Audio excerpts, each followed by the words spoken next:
Hi, folks. Today we're going to discuss second stanza. We're going to diagram it, and I know that a lot of people have been waiting for this one. Before I get into it, I want to state a couple of things. First of all, this particular stanza, there's a couple of things with it that I've been working on actually for like 2 years now.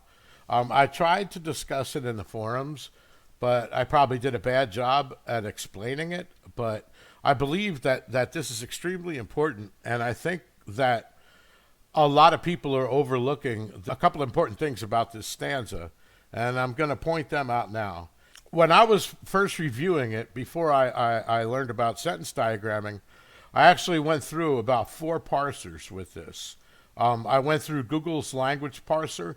I went through a couple of them from Stanford University because I wanted to double and triple and even quadruple check my idea here to make sure that what I'm telling you is true. Now, as far as the diagram goes, there may be certain mistakes that I made with the diagramming features, but the idea is correct. Okay, there's a lot of rules here of whether you're supposed to use a pipe here or a backslash, where the dotted lines are supposed to be, how the prepositional phrases are supposed to look. So I may have used, the wrong diagram. Maybe this would be a stair step. I don't know. But the thought behind it and the way I have it set up is correct. So let me get going now. And also, before you comment on this, please, please, please listen closely to what I'm explaining in here, because I'm sure that people are going to make comments. I know that this is going to be a controversial one. But before you comment, please make sure that you understand what I'm trying to say. And I'm going to try to explain it as best as I can. So, here, let me read the stanza for you first. Begin it where warm waters halt and take it in the canyon down. Not far, but too far to walk. Put in below the home of Brown. Okay. So, sentence diagramming is, of course, based around sentences. We have two sentences based on the punctuation in this. The first sentence is up here, it ends at this period, and the second sentence is here. So, our sentence begins with, of course, begin it, right? So, begin is the main verb there. We're going to begin it, okay? Now, the second part here, we have where again. Where is a relative adverb. In this case, it's being used as a subordinate conjunction forming an adjective clause. It is describing the place where it, a pronoun, where are we to begin? It's going to describe the area. Now, you notice that I have the word you here in parentheses. These are both commands. He's telling you begin and put in, okay? So he doesn't have to put the word you there. It's implied. I don't know if you remember this from school or not, but one of the shortest sentences you can make would be run. Okay. Run has both the subject and the verb. The verb is run. The subject is implied. It's you. It doesn't have to be there. Okay, so that's what we have going on here. You. Okay, begin and put are the verbs. Okay. So we have begin it where. Okay. That is the most important part of this. We're going to begin it where. Now, where, again, is a relative adverb, and it's going to tell us where. It's going to work as if this whole thing here after it is an adjective clause that describes the location. Where?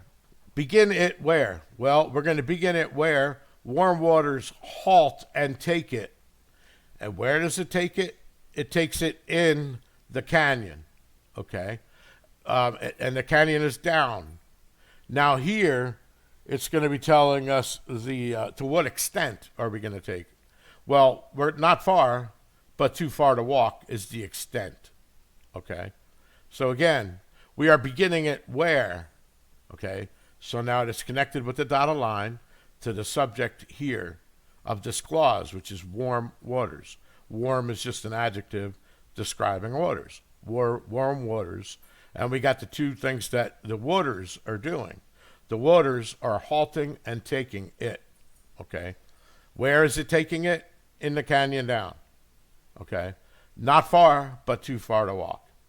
So this is the part that I thought would be controversial because I've been saying this for a while now. This stanza, because there's no comma after the word halt, this entire thing that says begin at where warm waters halt and take it in the canyon down is describing essentially the place where you're going to begin it. And it's all based on what the waters are doing. Imagine Forrest is taking a picture of it, okay? Now let's assume some of you might think that this is a waterfall, right? So the waters are halting and they're going over the edge of the fall and they're taking it in the canyon down, not far, but too far to walk. Or it might be headwaters for a river. Begin it where the warm waters halt is probably going to be at a higher elevation, right? We probably would all agree on that because we're going to be taking it in the canyon that's down. And I'm assuming down could mean south, but let's just assume right now we're going to a lower elevation. But the primary thing here is that halt and take. Halt and take. These two verbs, because of the conjunction and, are being applied to what? They're being applied to the waters. The waters are halting and taking.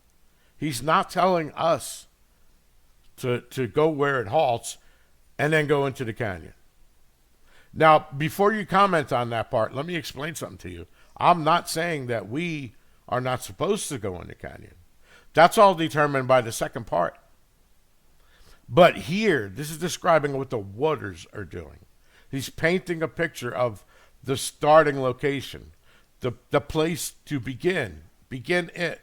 Where? Where is where warm waters halt and take it in the canyon down. Not far, but too far to walk. Okay? All of this entire thing is describing a place. Now, there still may be multiple clues in here. For example, what waters? And what canyon? So that could be two clues that we need to solve right there. And this distance, not far, but too far to walk. That needs to be figured out. Okay? Down needs to be figured out. Okay? Now, the other thing is it. First of all, are both of these it's the same thing? Okay? That's up for you to decide. It could be. Just remember, though, that the second it is the object of the verb. So it's taking it. So whatever you use here has to make sense with waters. For example, if you were to say it here is the chase, that would probably be wrong because warm waters are not taking the chase. Okay? Now, this it, very well, maybe it is the chase. Begin the chase. Where? Where the warm waters halt and take something. This is a pronoun. It's going to be a person, place, or a thing, right? So it's going to take something in the canyon down, not far, but too far to walk. So it might make sense that this was a river, And this could also be the river. He could be, because of the way it's a poem, that he put the word begin in front of it. Think of it as if it said, it begins, or it begins, or if I was telling somebody, because this is a command again, to begin paving a road, I'm going to say begin the road. Where do I begin the road? Where the warm waters halt and take, it in the canyon down, right? So this could be the chase. This could be a river. This could be a ski lift. This could be a flume that lumberjacks use. That's up for you to decide. But you got to keep in mind that these two may not be the same.